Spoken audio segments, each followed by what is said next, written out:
is Dale counting again. Unbelievable. Well done, Dale. And speaking of Dale, it's that time once again for Dale's under-18 segment. Here's Dale. Thank you, Dick.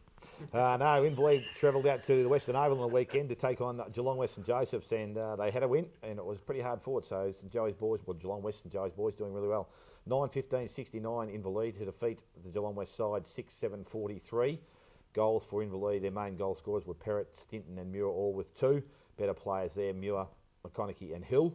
And the goal kicker, main one there for Geelong West was Henry with 2. Better players, Barber, Mullen, Marino and Morrissey. And the next game we've got was Belpost Hill defeated Winchelsea. They kicked 10-9-69 to defeat Winchelsea 4-7-31. And goal kickers for Belpost Hill, Hope with 3 and Clink, the Colonel, he got 2. Clink! Colonel.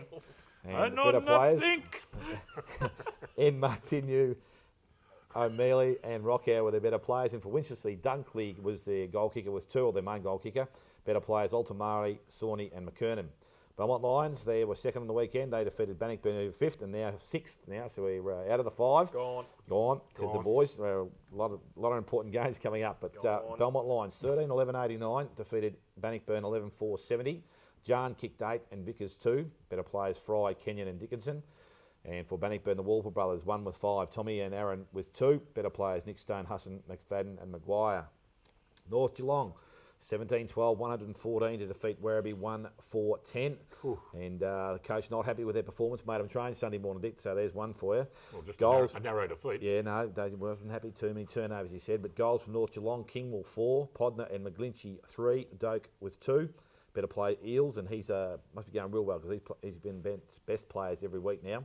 Fisher and Hutchins, and for Werribee, Menzies, the goal kicker, Byrne, DeCampi and Hickey. Out at Corio, kicked the poll this week, 30 goals, 7, so some good kicking by Corio. 187 to defeat Thompson 2-2-14. Wright got 6. Scott and Lane kicked 5, Manning 4. Better players, Mackenzie, Lane and Emmett Livesey. For Thompson, Randall and Anderton, their goal kickers. Gardner, Randall and Hardiman, they're better players. So some interesting stuff coming up. And Dick's been caught reading the paper. That's magnificent bit of camera work there, Noel. Good on you, mate. So it's an interesting couple of rounds coming up next week. Probably this week, but the week after. I know that we take on East Geelong, and that will probably determine who plays in the finals for the year. Fantastic. Thanks a lot, Dale. Of course, Dale will be back again next Saturday morning for the under-18 segment. It's all right. I always read the paper on a Saturday morning. Nothing wrong with that. I was getting a bit bored. It's a bit thin for Saturday's paper. No, it was one of the sections. One of the sections. One of the lift outs. Something that I can't do. A lift out. It's a lift out. There you go, folks. Well, of course, this afternoon, the 94.7 the match of the round is the clash between second and third. The Bannockburn Tigers and the Belpost Hill Footy Club. It's out at the Ring Road Recreation Reserve and will be an absolute beauty. We reckon last week's game at the Keith Barclay Oval was big. This is massive. Dale, you must be looking forward to this one. Look, I am, Dick. It's going to be a great game of football, and it's, I suppose, this time of the year that the top sides are really looking to cement those top positions. Bannockburn sit on second, I think, a game clear of their third opponent, which I think at this present time is East Geelong or Belpost Hill. Not too sure there, but it's an important game for both clubs. Can't afford to lose it. Bannockburn, if they do, they're back with the run of the mill. Belpost Hill, if they do lose it, they're going to probably drop to 5th this weekend, and again, then it becomes a struggle for them to get back to that third position. The important game will be between the ruckman through the middle of the ground, and I suppose the first use. I know Woods won't play for Bannockburn. I think he pulled up a bit sore from last week with a quad or a groin again. So, but a good replacement with Lee Perkins coming into the side. Forward line evenly matched. I think both guys up forward, Jovanovic and Eddie at the other end, both kicking goals on a regular basis. If the ball gets in quickly to Eddie, is very important to them. That side with Perkins running around his feet. And the other end, we've got Shawnee Lewis has been kicking a few goals as well. So, look, I reckon it's going to be a great game of football. Looking forward to it this afternoon. I said I've tipped against Bannockburn the other week, and they upset Werribee, but we found out before the game there's a few injuries in that. But I think that Bannockburn, the way they're playing at the present time, can probably hold sway. I think that's going to be a great game indeed. Jason, Belpost still have hit some form the last couple of weeks after maybe a sort of a mid-season slump, but they started the season well, slumped a bit, but the last couple of weeks have been very impressive. They certainly had to work hard on the last weekend against Winchelsea. They only led by a couple of points at three-quarter time, kicked 8 goals, 6 in the last quarter to run away with the game against Winch, which was good for them, good form, because Winchelsea had beaten them in the opening round. After pretty much the scores were level at three-quarter time, so they actually turned it around from round one. they need their midfield players to get plenty of the footy. And I think a couple of the keys, not just Jovanovic, but I think Jamie Pyle and Caleb Basley up forward for Bell Post Hill just take a bit of pressure off Jovanovic. They can kick multiple goals as well. They might just stretch Bannockburn's back line, which, I still have a bit of a question mark over it, apart from Ross Dillon, who has been sensational at centre-half back. They just need to make sure that they can tighten up there. Bell Post Hill might just have one or two too many goal kickers, I think, for them this afternoon. Jovanovic, who will go? Do you reckon Matty Watts? Would you give him a try because of his pace and size and strength or not? I don't know. Yeah, maybe you might start on him. Yeah. Hey, I reckon he's their best matchup if they're going to. Probably size-wise, it's probably going to have to be him, I think. Yeah, to start with. Yeah, you're probably right.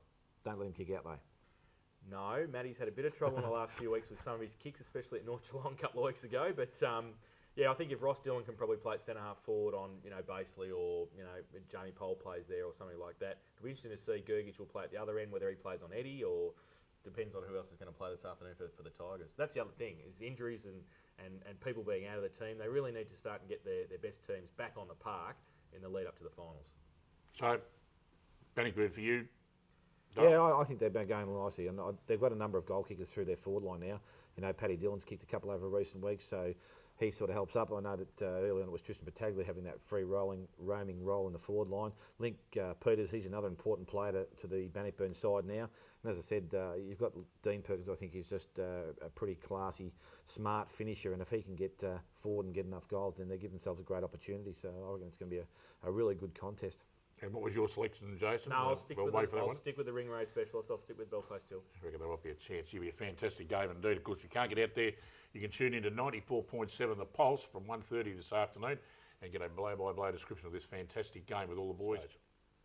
Oh, gee, That's put you on the spot. That put me right on the spot. Make one prediction right now. So we keep it on tape and say you're an idiot at the end of the year. Come on, one quick name. Oh, I couldn't even pull one at the present time. Jed Hogarth. Jed Hogarth. There you go. Okay. You don't believe anyone from North Geelong's got a chance? I just thought I'd mention it, that was all. Yeah, I don't know. Well, Briggy's kicking goals, and he's not really He's I not, suppose no, he's a flash-in-the-pan type marker and that, but FIP. I don't know. I honestly couldn't give you a name right now. That's interesting. I'll think about it for next Wednesday morning. We'll keep that on tape for Jason later in the year so we can say, gee, Jason, what were you talking about? But actually, Jed Hogarth, that'd be a real good show. Don't you worry about that. Well, we're going to take that break now. We'll come back. We've got all the other games on this afternoon. GDFL.